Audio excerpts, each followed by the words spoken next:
I created a comprehensive step-by-step program called Healed Being for emotionally abusive people that want to change over at healedbeing.com. If you hurt the people you love or you know someone that does, Healed Being is the most effective, most comprehensive course that will change lives. Check it out over at healedbeing.com.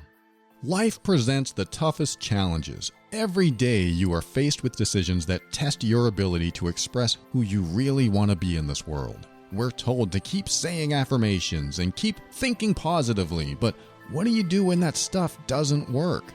Welcome to The Overwhelmed Brain, where you'll learn to make decisions that are right for you so that you can create the life you want now.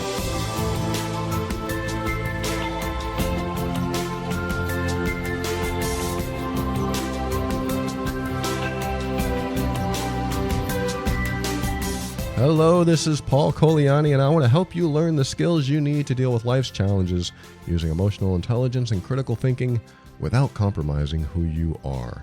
This show consists of my personal opinions and is meant for informational purposes only. Always seek a professional for your mental health and well-being. I wonder how I sound because I can't tell. I've been sick for the last week 3 now. Got COVID a couple weeks back. 2.5 weeks, and just working it out. Hopefully it's not long COVID, but I can't even tell how I sound. I think I sound 85% myself. So without rambling on about that, there are a couple things that I learned that I'd like to share. Whether it helps you or not, I do not know, but I want to at least let you know what I've learned while being sick, while recovering. And one of them is I save a lot of money by not going out. I mean, we're saving a lot of money. We're both sick. We both have COVID. And we've learned that we can save a lot of money by not leaving the house. So we're lucky that we get to work from home. Very fortunate. We're very grateful that we can do that. And when we don't leave the house, we save a lot of money. So I'm noticing the bank account gets a little bit more funded, or not unfunded, not withdrawn. And that's a benefit.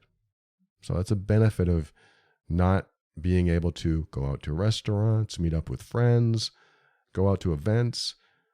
It's isolating, so that's a drawback, but being able to save some money, that's very helpful. And with the price of eggs, luckily they've come back down as of this recording. It's now February of 2023. And wow, I love eggs. I eat them every day, and they were expensive for a while.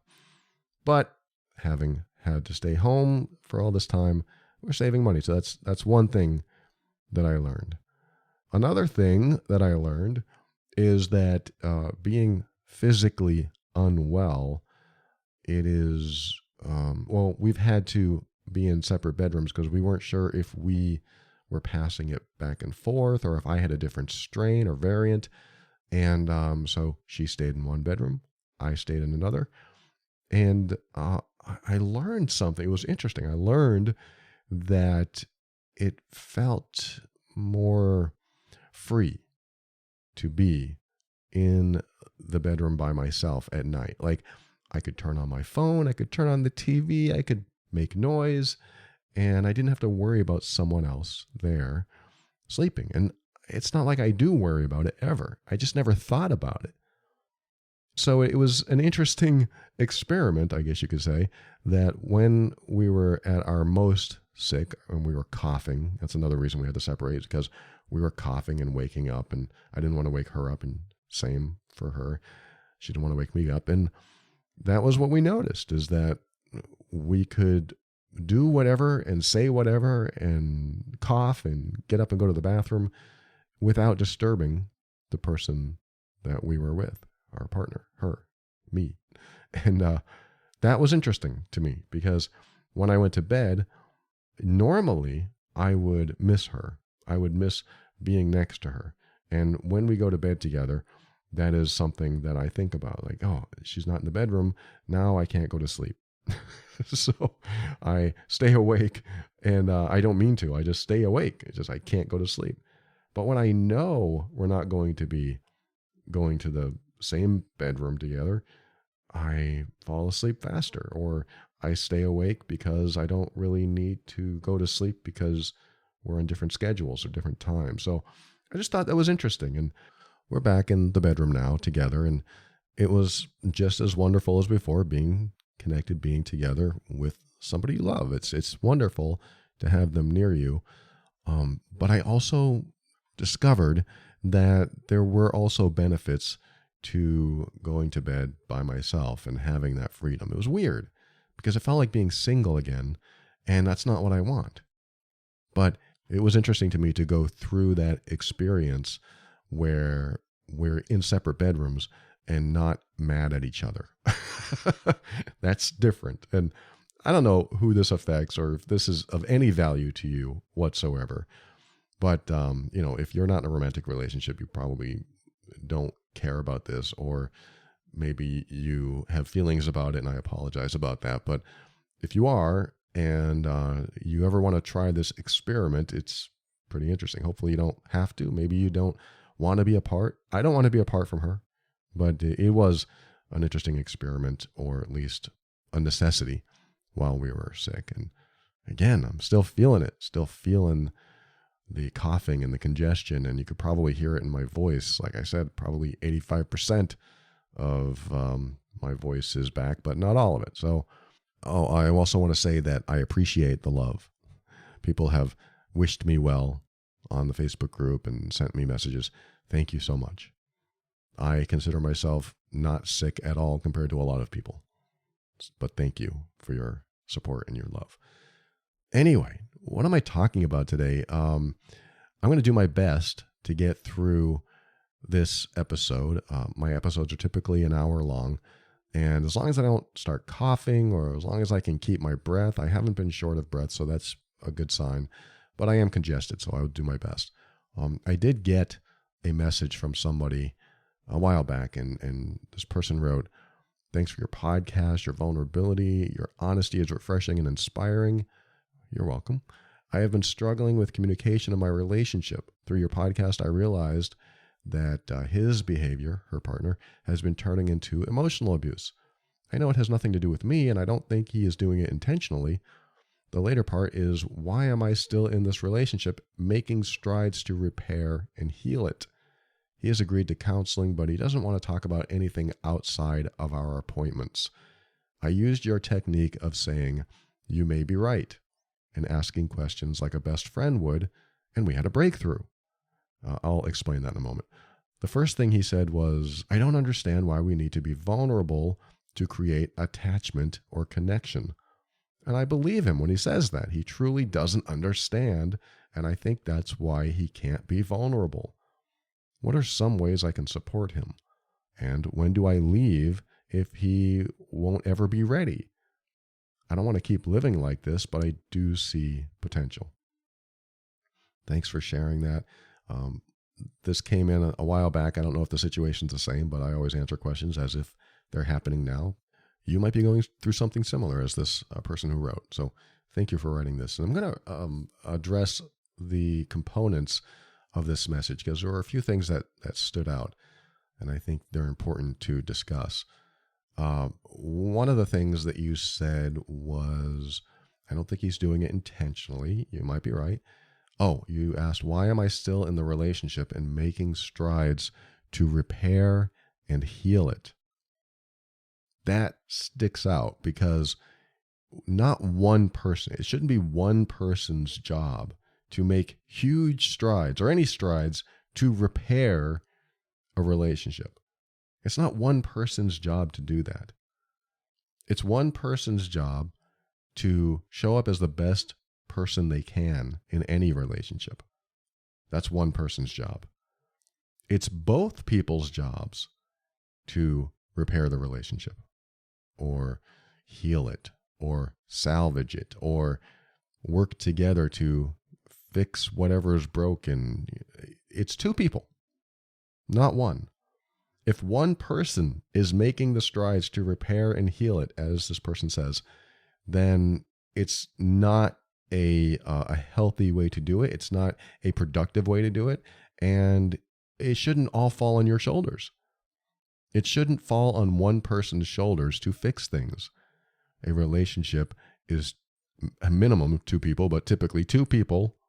A relationship is two people working on keeping things, maintaining things, keeping things good, and trying to maintain positivity, trying to maintain healthy communication, healthy boundaries, honoring each other's boundaries, valuing each other, and understanding that both people have their own values, what's important to them, and valuing their desire to follow their own path and supporting them following their path and hoping, crossing your fingers, that the path they're on is the same path that you're on, or at least parallel, so that you are kind of holding hands along the way, if it's that type of relationship.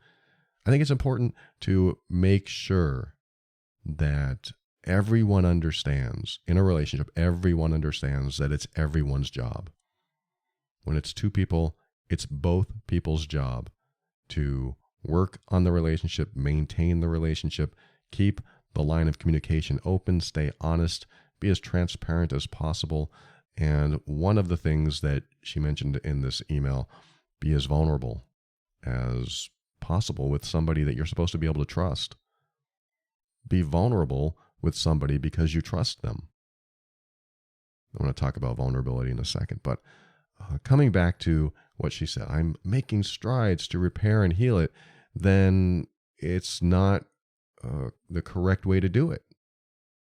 When you have one person working on the relationship, the ship is listing, the balance is off, and that usually means that the other person isn't taking responsibility for their role, whatever they are doing, whatever they are saying, whatever they are contributing or not contributing to the relationship.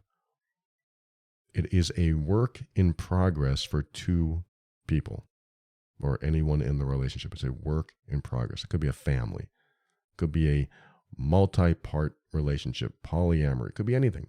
But it takes the totality of the people in the relationship to work on it.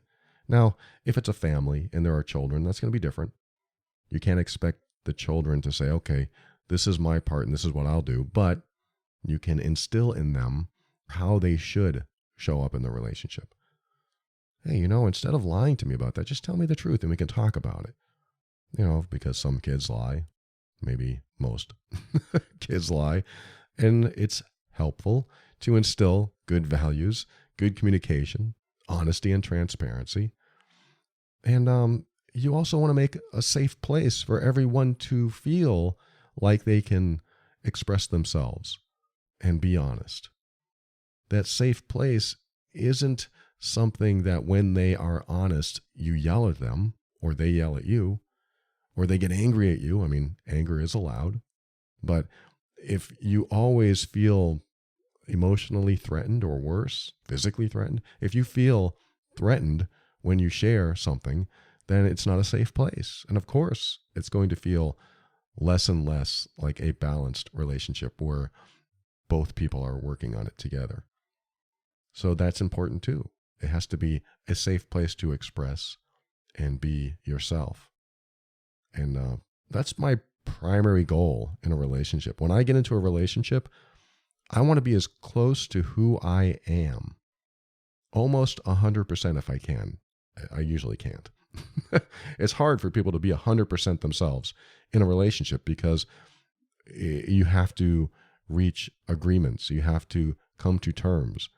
You have to find or at least express how you feel about things. And when you disagree about things, you come to a place in the middle where you can maybe have to make some compromises, but for the most part, it's going in the right direction. It still has forward momentum. And when both people are working on the relationship, that's how forward momentum happens. Otherwise, imagine a rowboat where one person is rowing with one oar. Unless they're on the back of the boat and they're trying to propel the boat that way. But a rowboat requires two oars, one in one hand, one in the other. If one person has one oar, it's going to go around in circles, not going to go anywhere. If one person has both oars, it's going to take a lot of energy. And the other person, what are they doing? They're just sitting there watching the other person work. I mean, it's not a big deal. In a rowboat, that's fine. A rowboat is a great place to get exercise and be with somebody where one person does all the work. Not a problem. But in a relationship, that's a problem. Both people should have an oar. That way you can continue your forward momentum and at least try to go in a fairly straight line or wherever you're going. You want to end up at the destination you're going. And either one person is going to do all the work trying to get to the destination that you both want to go, or both people can do it together. And what typically happens, using this as an analogy for relationships, is that when one person does all the work, they get tired. They will become exhausted. And they will look over at the other person and ask themselves, why isn't this person doing any of the work? I'm doing all the work here. My arms are tired. My hands are calloused. I'm doing all the work. Why can't they do something? And then sometimes this is what happens. The other person says, you're the one who has the issue, so you do the work. You're the one with the issue. You do the work. And that should bug you. If somebody said that to you, if somebody said, you're the one with the problems, I think everything's fine, you should do all the work, that's a problem. That's an unbalanced relationship, and it's going to go in circles because the person trying to do all the work is going to get tired and will only go so far, especially against the current. So that's important. You want to do it together. It has to be a together thing. So the person who wrote and said she's trying to make strides to repair and heal it, it's just not the way it should work. That's not your job. It's both of your jobs. So I beat that one to death. I'm going to go to the next thing. You said he has agreed to counseling, but he doesn't want to talk about anything outside our appointments. So that's basically saying, I'll bring it up in counseling, which he probably feels safe to do so. And but when we get home, I don't want to talk about it. I don't know how far that's going to go, because if you don't talk about it outside of counseling, does that mean your only connection and your bonding happens during counseling? Does that mean that he's willing to be vulnerable and maybe transparent or more transparent inside the counseling space? I'm not putting him down for that. I think that's a great way to do it if he's being open and honest and things are happening and there's progress there. But if you can't share this stuff with the person that you're with, that's supposed to be the person that you can trust more than almost anyone else. You know, when you love someone, especially in a romantic relationship, when you're in a romantic relationship, that's supposed to be the person that you love and trust the most. You know, most of the time, this is what happens. A romantic relationship gives you the opportunity to trust someone more than anyone else. And if you don't have that kind of trust where you can't be vulnerable and transparent and share the deepest, even darkest parts of you, then where does that go? And what do you do with that energy? If somebody is holding back and only sharing with somebody else, and they don't feel safe enough, or they don't trust you enough, or they're just afraid because of fear, and fear of whatever, fear of confrontation, fear of looking stupid or feeling inferior, feeling unworthy, fear of abandonment, fear of rejection. There's a lot of real fears that could be the reason that you might not want to share with somebody. But I think it's important to remember that when you're with somebody, especially in a romantic sense, that trust has to be really at the forefront. There has to be trust almost above everything else. Without trust, it's hard for the rest of it to fall into the right place. You know, it's like all the square pegs in the square holes. It's hard for that to fall into the right place because without trust, it's hard to feel safe. And without feeling, or without the ability to feel safe, it's hard to open your heart, and it's hard to be vulnerable.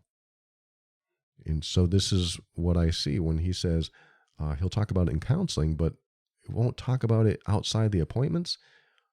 Again, I'm going to give him this because that's what counseling is for. That's what therapy does. It gives you that safe space to express yourself.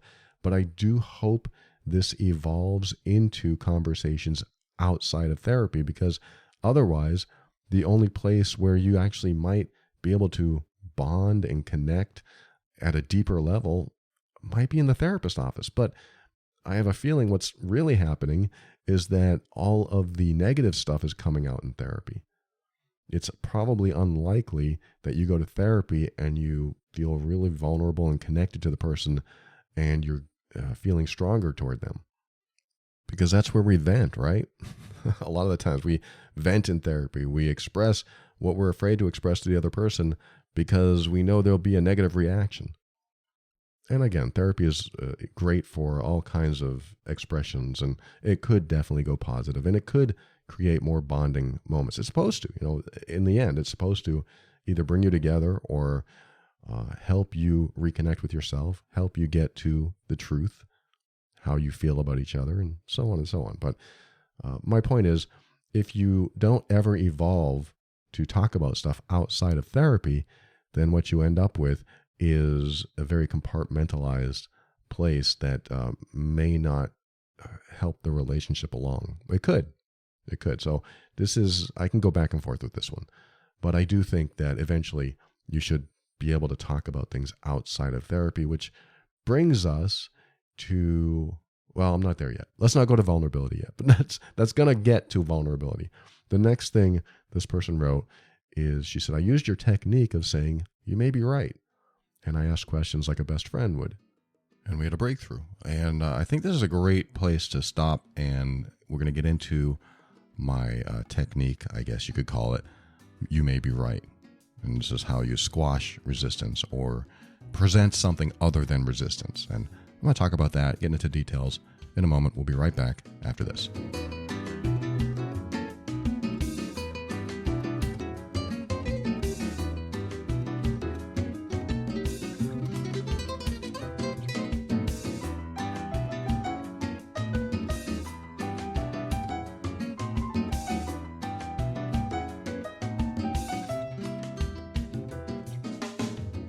I don't know about you, but I've stayed at some hotels where as soon as I slipped into the bed, I wanted to take it home with me.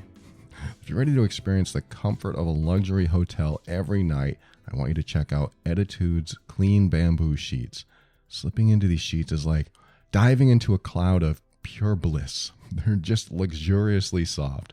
They're also smooth as silk, more breathable than cotton. And I can attest to the breathability because my girlfriend and I have been sick and our temperatures have been fluctuating. Thankfully, we are using Ettitude, the world's first non-toxic bamboo fabric. It has been helping us to stay cool when we get hot. As a special treat for listeners of The Overwhelmed Brain, Ettitude is offering $25 off your first bedding order when you enter the promo code BRAIN at checkout. We're absolutely obsessed with our Ettitude sheets, and I think you will be too. These sheets have been performance tested to keep you at your optimal comfort level and body temperature. Don't forget, you can get $25 off your bedding order for a limited time when you visit ettitude.com/brain. It's like attitude, except with an E. Ettitude, ettitude.com/brain. Try them 30 nights risk-free. That's right. If they're not for you, return them. No questions asked. Ettitude.com/brain. Happy sleeping.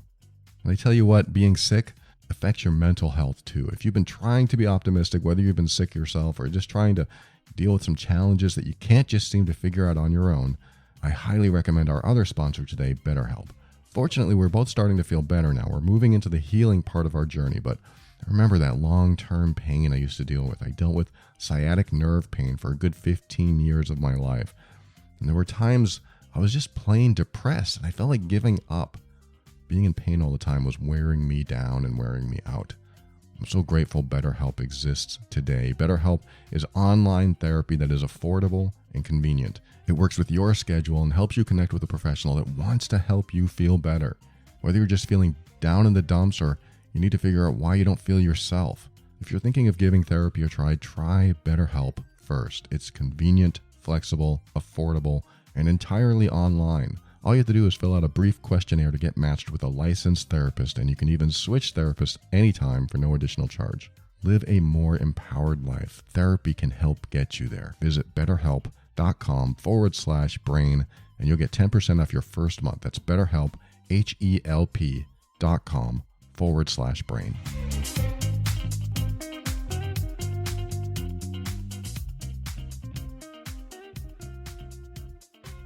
Welcome back. Like I said, I'm going to talk about the You May Be Right process that I use. It's something I've talked about on the show before. And basically, it is when you have difficulty talking to someone because they're trying to convince you of something.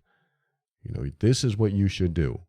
This is what you should do. And you in your heart know, no, that's not what I want to do, and that's not what I should do. And then you get into a long conversation or even an argument, and it just goes round and round, and you'll never convince them that that's not what you want to do or that's not what you should do, and they'll never be able to convince you what they want you to do. It becomes a pointless conversation. And so I thought it's just easier sometimes just to say to someone, you know what, you may be right. That's it. You may be right. And when you say that, what it does is it squashes their forward energy. It neutralizes it. When they say, you should do this and this is what you need to do and why don't you do this? It helps to just have a way out.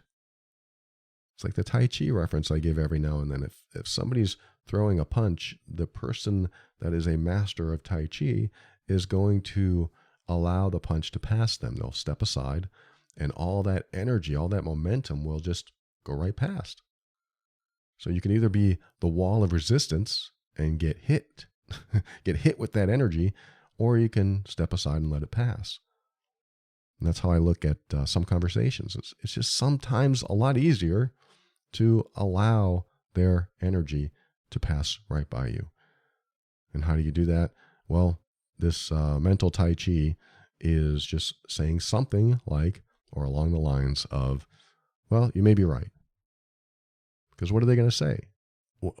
Okay, well, yeah, I know I'm right. They might say that. And then you could say, yeah, that's probably something I need to look into. You may be right. I'll definitely consider that. Now, they could be aggressive and say, well, consider it now. What do you think now?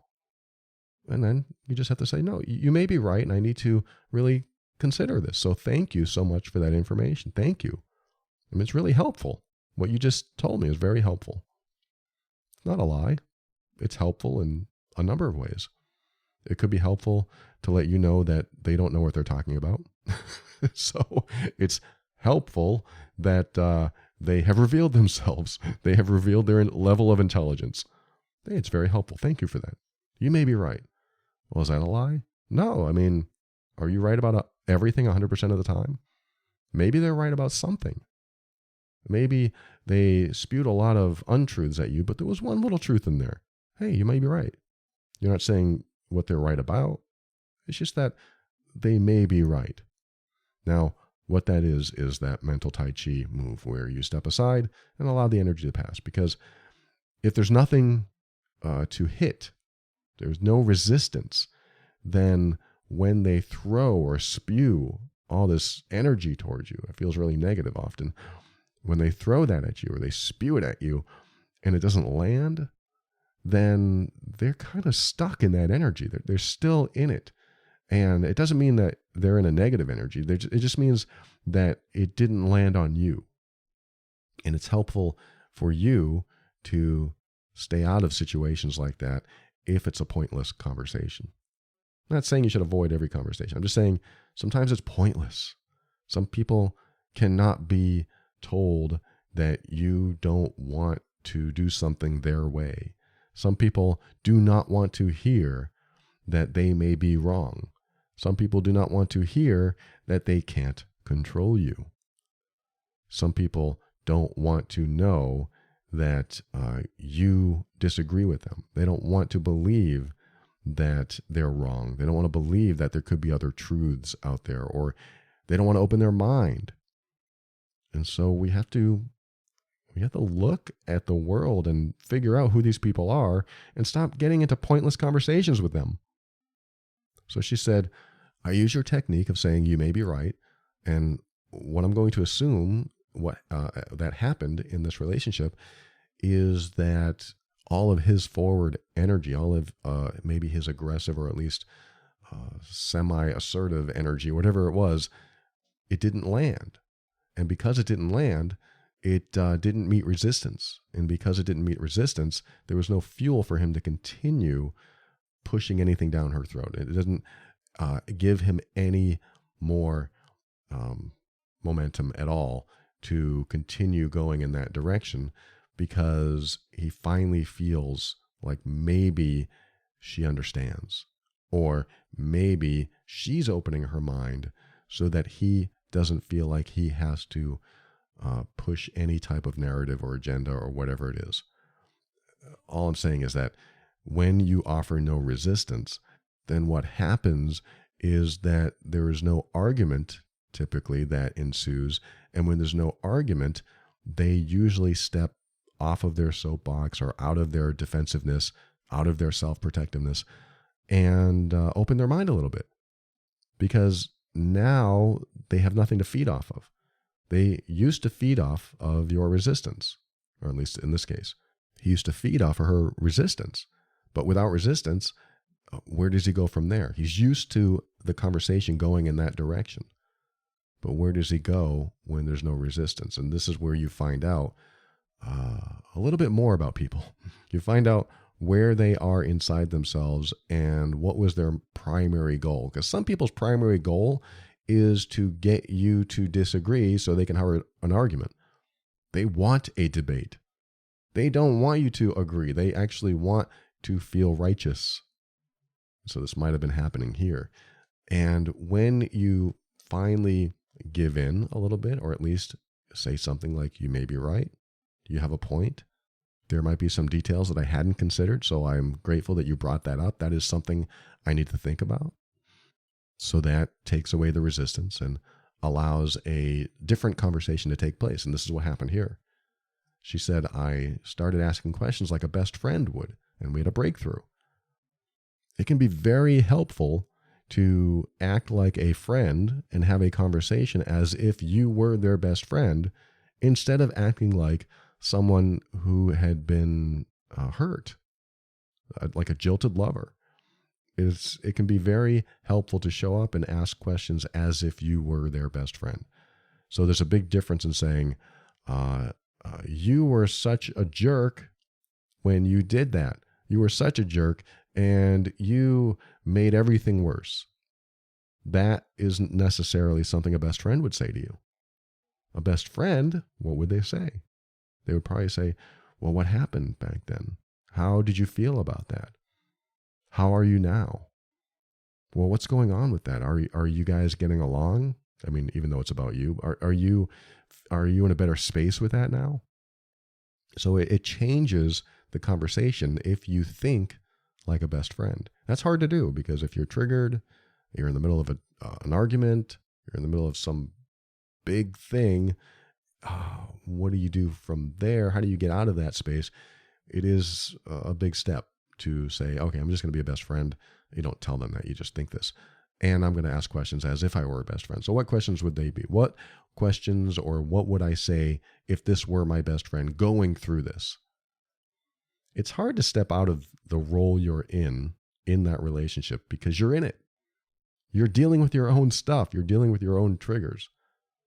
This is why I say it's not helpful or a good idea to be the coach in your own relationship, or be the therapist in your own relationship, even if you're a therapist, because you're in it. You're being triggered. I've been able to do it sometimes. I've been able to step into a coaching role, even when it was about me. It takes practice. It takes a lot of practice. It takes a lot of dissociation, stepping outside of my own beliefs, my own values, and just being there for someone unconditionally. Even if they say, I hate you and I want you to go away, I want to leave this relationship, all of that could come out. And it takes a lot of effort to not be affected by that and allow someone that safe space to express themselves. But it's damn effective if you can do it. If you can be there for someone without stepping into your own triggers or getting sucked into your own triggers, then that changes the dynamic of the conversation and it can go somewhere. I'm not saying it will, because they might not be able to see you as a helper. They might not be able to see you as a coach or a therapist. They just might be offended that you're trying to help them. They could be just upset at you and you'll never be able to help them. So it's usually better for an outside person to help. In this case, they're going to a therapist, thankfully, so that's helping a lot. Now, here we go. Let's talk about vulnerability. He said, I don't understand why we need to be vulnerable to create attachment or connection. She said, I believe him. He truly doesn't understand, and I think that's why he can't be vulnerable. What are some ways I can support him? Well, let's answer the question, or at least the comment. I don't understand why we need to be vulnerable to create attachment or connection. Let me present this. If I showed up at your door and I said, hey, I need your help, how would that feel? Hey, I need your help. You'd probably be suspicious. Who is this person? Well, maybe it's not me. Maybe you know me too well, or maybe you don't. But somebody shows up at your door and they say, I need your help. You don't know them, but they say, I need your help. So you feel there might be some vulnerability there and you want to listen, but I automatically jump into suspicion. Like, okay, what's this about? How much do you want? And this person says, I need your help. I just got a flat tire and I just need someone to come up with a jack so I can help change the tire. Oh, that feels okay. I can do that because that's not a big ask and they're not expecting me to hand money over. They're not asking to come into my house. It just sounds like somebody who's in genuine need of help. Okay, I might do that. But what if they said, hey, look, I don't want to talk about this. Just come and help me. I don't want to tell you what's wrong. I just want you to come and help me with this thing I'm working on. You'd be like, well, who are you and what do you need? I don't understand. It doesn't matter what I need. I just need you to come and help me. You're not so inclined to drop everything you're doing and help this person because they're not really being forthcoming with information. They're leaving a lot out. There's a lot of details that aren't there. And you're going to have some orange or red flags come up. And you're probably going to say, well, I need to know what it's about. Look, I can't tell you what it's about. I just need your help. I'm thinking, unless you tell me, I'm not going to help you. I mean, that's my MO. That's what I'm going to do. That's where I go. If you don't tell me what's going on, I'm not going to help you. Okay, fine. I'll tell you. I have a problem. That's not really helpful. What problem? You can see I'm avoiding going any deeper into the details. And so this is sort of an example of what it feels like when somebody isn't vulnerable, when somebody doesn't allow you to see more of them than they're showing. Maybe it's a bad example, but this is the example that I just came up with on the fly. It's that they're not giving you enough information. You don't know enough of the situation. Therefore, it's more difficult to trust them. If somebody doesn't share enough of what's going on in their life, and especially if they're a stranger, it's going to be more difficult to trust them. And so this is how I see vulnerability, is that the less you share about what's going on inside yourself, the harder it is to trust. And you've heard me talk about trust earlier in this episode. Without trust, you don't feel too safe, if at all. Without trust, you don't feel safe. Without feeling safe, it's hard to love. It's harder to love somebody if you don't feel safe and if you don't trust. So when somebody is vulnerable with you, when they share their fears, their worries, their stresses, their challenges, their embarrassments, their shame, their guilt, when they share all this stuff, I mean, they don't have to share all of it, but when they share this stuff with you, you're more likely to feel safe with them. You're more likely to trust them. You're more likely to love them because you feel closer to them because they've allowed you to be closer. They've allowed you to come closer to them. They've taken off some emotional armor so that you can be closer. They've exposed some vulnerabilities inside themselves, closer to their heart. That's how you feel. You feel closer to them, closer to their heart, because they've shown you parts of themselves that prove to you that they feel safe with you and that they trust you. And so this is how I feel about vulnerability. When you're vulnerable with someone, of course, it creates connection. Of course, it creates attachment. It has no choice because you are seeing where the person feels the most fear. You are seeing a part of them that they won't show to most other people. And they are trusting you enough to be this way in front of you, with you. They're trusting you to be vulnerable with you. That takes a lot of courage. And it shows you, if they're doing this with you, it shows you that they care enough about you to show more of them to you. So this doesn't mean that one has to be vulnerable to complete transparency. Like, these are all my sexual fantasies and I'm going to tell you everything. No, it's probably not a good idea.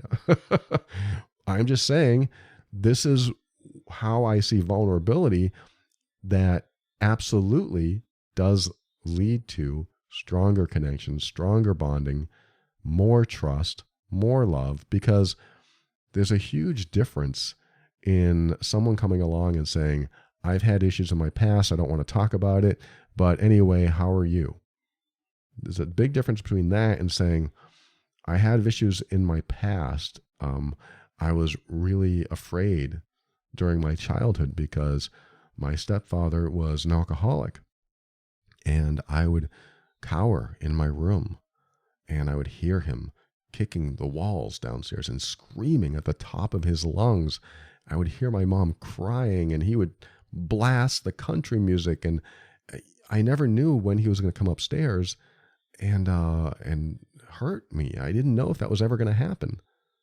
I remember my sister and I going through this, and I tell you this story. This is actually from my own past, and I've dealt with a lot of it, but this is what I do. I share this vulnerability with you, knowing that there are people out there that might think that, I don't know, they might think that I'm a wuss. They might say, oh, come on, that still bothers you? I mean, get over it. I don't think anybody would actually think that, but some people do. Some people do not want to be vulnerable because they don't want to get into a situation where somebody thinks badly of them. Somebody thinks that they are not as smart, not as strong, not as whatever. They don't want to be in any type of position where they feel weak. And that can happen with some people who have maybe low self-worth, low self-esteem, or fears they haven't dealt with yet. Fear of abandonment, fear of rejection, fear of confrontation. All these fears that we carry around with us, usually stemming from coping mechanisms in childhood. But, they come from all different places. But this is what happens, is that we don't address our own fears, and we're afraid to even let anyone else see those fears or know that we have them, because if we show them what we fear, they could use them against us. If I show you what I fear, you could use it against me. This is the thinking. And when one has that thinking, where if I show you fear, you'll use it against me, then they are less likely to be able to have very close relationships, because that's a vulnerability. Vulnerability is showing the deepest parts of yourself, knowing that somebody could crush you while you're that exposed, yet doing it anyway, surviving it, and then growing closer because you survived it and because you now understand that that person that you shared it with is trustworthy. So I shared something from my past that I've talked about before. It's not really affecting me anymore. I've healed a lot from it. But there was a point where I couldn't tell that story without crying. There was a point where I would have to take a break after I said something like that. And I said, just give me a minute. There was a lot to process, and I need to figure this out. But this is something that happens when you're more vulnerable. You start to address your old traumas and your old fears. And when you address them, you bring it up, you talk about it, you express to people that you trust more than anyone else, then you can start to heal. And that's how I did my healing, a lot of my healing. So I just brought it up, just talked about it. Hey, this is what I'm embarrassed about. Hey, this is what I feel guilty about. Hey, this is what I feel shame around. This is what I've done. This is who I used to be. This is what I did to that person. This is when I messed my pants when I was a kid. Nobody wants to admit this stuff, but this is what happens. This is what happens when we admit this stuff. We actually grow closer to the people we're talking to. And yes, there are some people that you can't do this with. There are some people that you can't be vulnerable with because they're not safe and you can't trust them. You can't trust them not to hurt you. This is why you have to distinguish who these people are. And when you find someone that you can trust and you can express to, then nurture that relationship. These are the kinds of relationships that you want to keep. The people you trust, the people you can share with, the people you feel like you can be vulnerable with, vulnerable with them, and they can be vulnerable with you. That is a bonding experience. So this person who wrote and said, I don't understand, her husband or whatever, said, I don't understand why we need to be vulnerable to create attachment or connection. It's true. He may not understand, but I just explained why. I don't know if this is going to help, but it is important, especially someone who feels like they can't trust unless you share more of yourself. You got to tell me what you need me for. I can't just say, okay, I'll help you with a problem without knowing what the problem is. First of all, am I qualified? Second of all, I don't know you. Third of all, where the heck are we going? I don't know anything about you. Okay, here's the thing. I stupidly drove on bald tires and I knew it was wrong and I shouldn't have done it, but I have my kids in the car and I have my wife in the car and I didn't want her to know and I feel so stupid. I just don't want her to know that I did this. And so I'm just asking for your help. Will you please help me change this tire? Wow, of course. Of course I will. Now I feel like I can trust you at least a little bit more. I still don't know you. And I'm not going to do this in some dark alley, but yeah, it sounds like you really are being honest with me and you're being vulnerable. You're being transparent. And I finally feel like I'm hearing the truth of who you are and where you are. And yeah, maybe you should express this to your wife too, but that's not what you're here for. Let's go change that tire. So the last thing she wrote was, what are some of the ways I can support him? And when do I leave if he isn't ready? I won't keep living like this, but I see potential. Maybe the first thing you can do is allow him to listen to this episode if he wants. Don't force it on him, but say, look, this is why. This is why vulnerability creates a closer connection. This is why it strengthens the bond. This is why it'll allow me to feel closer to you. Because this is what vulnerability does. It allows you to be closer to someone. And if you are closer, you are more likely going to be more comfortable in their space. And if you're more comfortable, you feel safe, you feel more trusting, and that's when love has the best opportunity to grow stronger. How can you support him? Just like this, just like I'm talking now. This is who I am. Be yourself. Be yourself, and maybe he'll be himself. Because the greatest gift we can give someone is to be ourselves and hope that they like who we are. If I'm myself and you don't like me, that's perfect. Because I'm not going to be someone else for you. Just like you shouldn't be someone else, for them, for anyone. You should be yourself. And the people who like you and the people who love you will want to be in your life. And then there are those that won't accept you. There are those that won't accept you for who you are. And it's so important. I mean, this is one of my top philosophies, is that if you can't accept me for who I am, I'm not going to try to create a relationship with you. I'm not. I don't have time to be with somebody who can't accept me for who I am. And that used to be me. I mean, I used to be the person who couldn't accept the closest people in my life. I couldn't accept them for who they were. And so I tried to control and change them. And that was just the wrong way to do it. It's just unhealthy. It's emotionally abusive. And so that's who I was. And it took a lot of failures. It took a lot of relationship failures for me to finally realize that accepting somebody for who they are is the path to the greatest connection, the greatest love you could possibly have.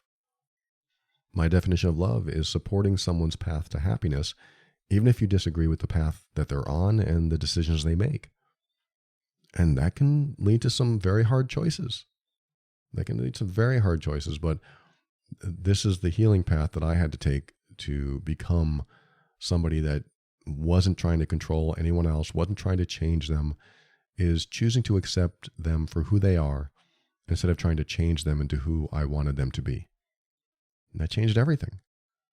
And what I've learned time and time again now, because I've kept doing this throughout the last 12 to 13 years, I keep accepting things that I used to have a problem with, and almost all the time it works out for the better. And what I mean by that is, let's just say that my girlfriend does something that I don't agree with, but I said, okay, I'm going to accept this. I'm going to accept for you for who you are. I'm going to accept your decisions. I may not say this to her, but I'm just going to think this in my head and actually say to her, okay, whatever makes you happy. This is what I want for you. Whatever makes you happy makes me happy, because if you're happy, I'm happy. And so she goes ahead and does whatever it is, and then she feels closer to me. She suddenly feels closer because I'm supporting something that I wouldn't necessarily support in my own life, but because it makes her happy, I'm happy. And she senses that. She feels it. She realizes that I am supporting something that I may not agree with, but it makes her happy, and she knows that I'm happy if she's happy. So the whole thing makes her feel closer to me. And this is what has happened time and time again over the past decade with me, is that when I support someone doing something that they want to do, they almost always feel closer to me. And when they feel closer to me, they may or may not continue what they're doing, whether I agree with it or not. It's totally up to them. But they realize that they don't have to try to convince me of anything. They don't have to try to change my mind. They just know that I accept them, and that allows them to feel closer to me. So this is how you can support someone, is allow them to be themselves. Now, you still have to consider your own needs. You can support someone and their path to happiness and the decisions they make, but if you are feeling at a loss, if you feel some sort of emotional deficit, if you aren't getting your needs met by them, of course, express that to them. Have a conversation. Hey, look, we don't kiss anymore. We don't hug anymore. We don't spend long nights holding hands. We don't do any of that stuff anymore. And I miss that. I want to be closer to you again. Whatever it is for you. You want to express this stuff, of course. But if they can't meet you there, then you also have to consider your own happiness. You have to consider your own needs. If your needs aren't getting met and you're only trying to help them support their needs, but they're not doing the same for you, then again, it's lopsided. The ship is listing. You're rowing in circles with one oar. Because supporting someone's path to happiness and the decisions they make means you want them to be happy. And it also means that a good, healthy, balanced relationship is they want you to be happy as well. So they're going to come back and do the same for you. Always two people working on the relationship. And now the last thing you asked is, when do I leave? Well, this is your own personal choice. You have to decide if your needs are being met or if they are starting to be met, and you have to look at the trend.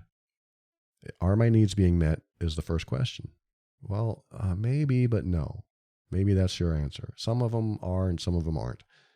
Well, my first question is, will you be okay if nothing ever changes from this point on? That's a great question to ask yourself. If you say, well, no, I want more, I want something to change, then you know your answer. Because if they don't change, then it's not going to be enough. And when I say look at the trend, have they progressed or have they been the same for weeks, months, or even years? In this person's case, has he progressed? Has he opened up? Has he become more emotionally connected? Have you felt stronger in your love? Have you felt more bonded? Have you felt him more connected to you? And if you haven't, then you have to come to the conclusion that he won't change. Well, you don't have to, but I think you should. I think it's important to make decisions based on the conclusion, based on the trend, and based on who they are showing up as today, that they will never, ever change. But what if they change tomorrow? Yes, it could happen. But if you assume that that person will never, ever change, then you can move forward. They could change tomorrow. They could change next week. And you could decide, okay, well, they're not going to change, so I'm not going to stick around. And then they finally get it. They finally say, oh, you're going to leave? Well, I told you I was going to leave. Yeah, but I didn't think you were serious. Well, I am serious. Oh, now I'll change. Now I'll work on myself. Now I'll be vulnerable. I see that happen a lot. This happens with people that are hurtful in the relationship, emotionally abusive people. They keep hurting the person they love. They keep hurting the person they love. And then that person finally says, you know what? I've had enough. I've cried. I've told you to stop and you won't stop. I'm leaving. And then that person says, what? Wait a minute. You can't leave. Why are you leaving? This is awful. I don't want this to happen. Well, you won't stop, so I got to leave. Okay, I'll finally stop. Hopefully they don't say it like that. Hopefully they say, oh my God, I don't want to hurt you. I'm so sorry. I got to work on this. I got to work on myself. I got to get into Paul's program. I got to do something because I don't want to lose you and I don't want to be this way anymore. Hopefully they say something like that and then they do change. But that's sometimes what has to happen. They have to be faced with the end of something or the big loss of something in order to finally get it through their skull. That's what it took for me. I had to finally experience the biggest loss that put that last nail in the coffin and convinced me that I was the problem and no one else was. I needed to take responsibility for what I was doing, for how I was showing up, and I also needed to realize that I was the common denominator for all my problems or all the relationship issues I've had. So when do you leave? You leave when you put all these pieces together. Has the trend been the same? Has he been improving? How do you feel today? And assuming that today is going to be the same as tomorrow and for the rest of the time you're together. And then you make the decision based on that. And if it turns out that you're wrong and you decide I'm going to leave and you discover that he really is changing and wants to change, then he needs to go through some serious changes in order for you to be convinced that he really has changed. Because just because you say you're leaving doesn't mean it's forever. It might mean that, but making a decision to leave doesn't mean it's over forever, I'm out of here, and you'll never see me again. It can, but it doesn't have to mean that. So leaving doesn't mean you are disappearing from the earth. It might mean that you might want to do that, but I don't want it to stop you from making decisions that actually might change something for the better. And what I mean by that is, if you decide to leave, it could change things for the better. He could actually start working on himself and take it seriously.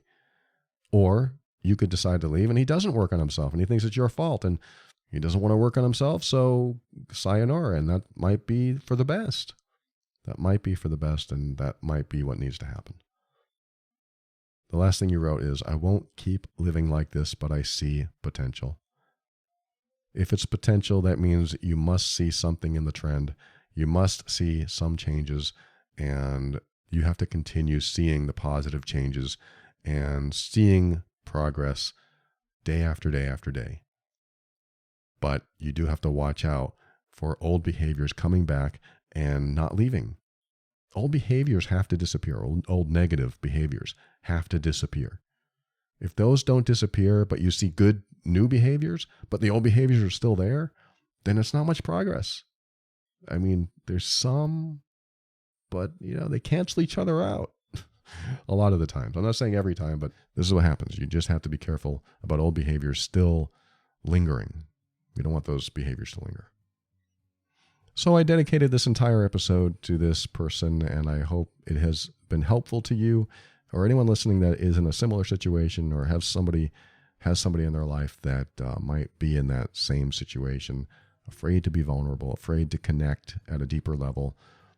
I myself have personally experienced deeper love, deeper connection when I have chosen to be vulnerable, to be transparent, to express things that I'm afraid for anyone else to know about, because when I did, it allowed them to feel closer to me, which allowed me to feel closer to them, which continued in that circle of trust and circle of safety. It continues to grow. Hopefully it grows for you. Thank you for tuning in today. I appreciate you. We'll be right back with my thank yous and my goodbyes and my final words right after this.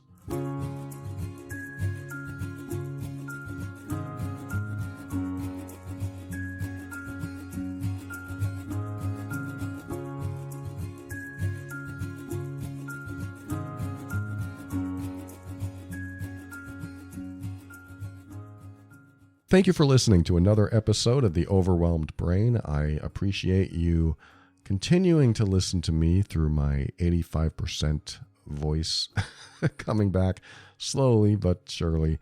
Thank you, patrons of this week. The patrons are Allison, Harriet, Andreas, Anna, Debbie, Samaya, Mary, Paige, Brian, Donald, Stephen, Daisy, Winnie. I am so grateful for all of you. I had to take a breath. I did lose a little breath there. I am so grateful. Thank you for your support. These are the financial backers of the show. They give once a month because they can, and I am grateful for all of you. Thank you, patrons. Thank you for your generous support. If you find value in this show like these patrons do, head over to moretob.com where you have an option to give back. Thanks again, patrons. If you want a show on how to deal with difficult relationships, visit loveandabuse.com. I talked about emotional abuse and things like that, control, manipulation. You can head over to loveandabuse.com. That's my other podcast on difficult relationships. And if you know you're the difficult one in the relationship, like I used to be, head over to healedbeing.com. I have a very comprehensive step-by-step program that will walk you through changing who you are. I mean, it's a life-changing program, and it has been very successful for a lot of people over at healedbeing.com. And thanks to Kevin MacLeod of Incompetech.com for some of the music transitions in The Overwhelmed Brain. And let's see, my final words here. Somebody wrote to me. I actually worked with her when I was doing one-on-one coaching a long time ago, like 2017. She wrote and said, "Hey, Paul, I hope you remember me. I started listening to you in 2016 or so, and I decided today is going to be a gratitude day. I am on break from grad school after 3 years, and I'm finally going to start my internship as a marriage and family therapist in a couple of weeks. When I think back about myself and I first stumbled onto your podcast, I'm reminded of the long journey I'd been on. I didn't know what a boundary was until listening to you. I had so much to learn, and I had a lot of confusion about myself, my marriage, and being a parent of kids in distress. I'm so grateful that you were able to be my guide when I was feeling so stuck and so filled with shame from my past traumas. I remember being so grateful you took appointments, and I remember feeling so safe with you and crying on the phone with you and asking you if I will ever stop crying. And you assured me that I would. And you told me to keep going and don't fight it, and assured me that I would stop when I am done.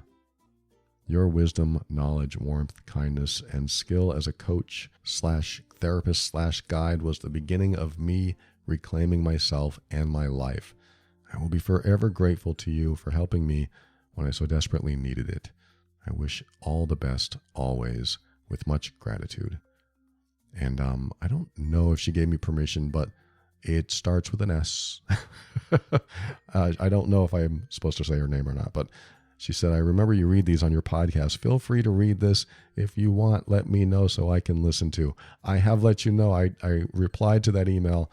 She sent it a few months back, and I finally got to it. But yes, I am talking to you. S, I am talking to you. She probably wants me to say it. Say my name, damn it. Okay. I think I can. No, I won't say it. Well, let me see. Is there any details in here that will give you away? Probably not, Shirley. Good to connect with you again. Thank you so much for your message. I am so grateful for you and for sharing this. And I didn't share this to pat myself on the back or do it through you or anything like that. I shared it because it was a lot of vulnerability. I remember these calls that we had. I remember you allowing yourself to share some of the deepest, hardest things. It's very hard to share some of this deep stuff, your past, your shame, your past traumas. All of that is so hard to share. But when you do, look what happened. I mean, this is where you are, and you've gotten to such a different place than you were. Yes, I remember our conversations, and I am so grateful that you shared this. And I wanted to read this because this is what happens. This is what's supposed to happen. It's supposed to be like this. You're supposed to get into a better space when you allow yourself to be vulnerable. And speaking of the message I received when I talked about the whole first hour of the show here, that is a person, she's talking about her husband or her partner. That is a person that if they aren't vulnerable, might keep things bottled up. What happens to emotions that are bottled up? They come out in destructive ways later, in unexpected ways. They come out through being triggered by certain things. And sometimes when you're triggered, it's not necessarily about what's triggering you, but it's about the deeper issue. It's about the bottled up emotions. And when those don't come out, when you choose not to be vulnerable, when you choose not to share the deepest parts of yourself, then you have to ask yourself, well, what happens to the negativity inside of me? Where does it go? Because if it's not leaving, it's not going anywhere, and it's going to come out in other ways. And we just have to be careful about that. So if you find someone that you can feel safe enough to be vulnerable with, and you may never feel safe enough to be vulnerable. This is why it takes courage sometimes.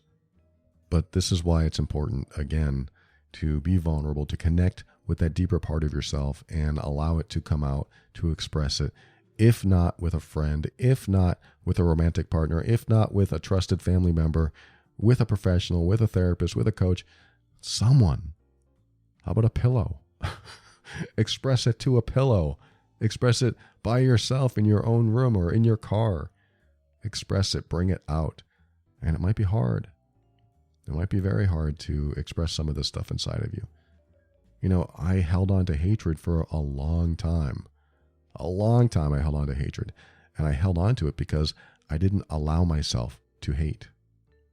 So I had hatred, but I didn't allow myself to hate. So I just denied. I pushed it back down. I bottled it up. And bottling that hatred up caused me to act out in other ways that I didn't even realize were connected. And it took a person that I was dating that eventually became my wife. That person, in the first few weeks of our relationship, she knew that I was feeling depression and I couldn't get past some of the issues in my life. And she said, well, I'm going to leave. I'm going to go do my own thing. And if you can heal from this, if you can get past it, give me a call. But right now, this isn't the kind of relationship I want. And that scared the hell out of me, because here I am thinking that I'm going to lose a great relationship. And so I don't know what shifted inside of me, but in that moment, I realized that I had hatred inside of me, not toward her, toward my stepfather. I held onto it for so long, and I didn't even know it was there. And so I decided to, I don't know if I decided, but it came out. I just started crying. I fell to my knees and I started crying. And then I yelled, I hate my stepfather. I hate him so much. And it was the very first time I allowed myself to feel hate. I denied myself from feeling it for so long because I thought it was wrong. Everyone told me it's not good to hate. It's not good to hold hate in your heart. So what I ended up doing was denying that I hated and just held on to it for a long time. And it came out in destructive ways, came out in bad behaviors toward people I loved. And then when I finally was able to express it and admit it, that I actually hated someone, I stopped hating. I'm seriously, it stopped almost immediately because I finally admitted it. I finally allowed myself to be vulnerable enough to admit it. And once I admitted it, the hate was gone. That's all I had to do.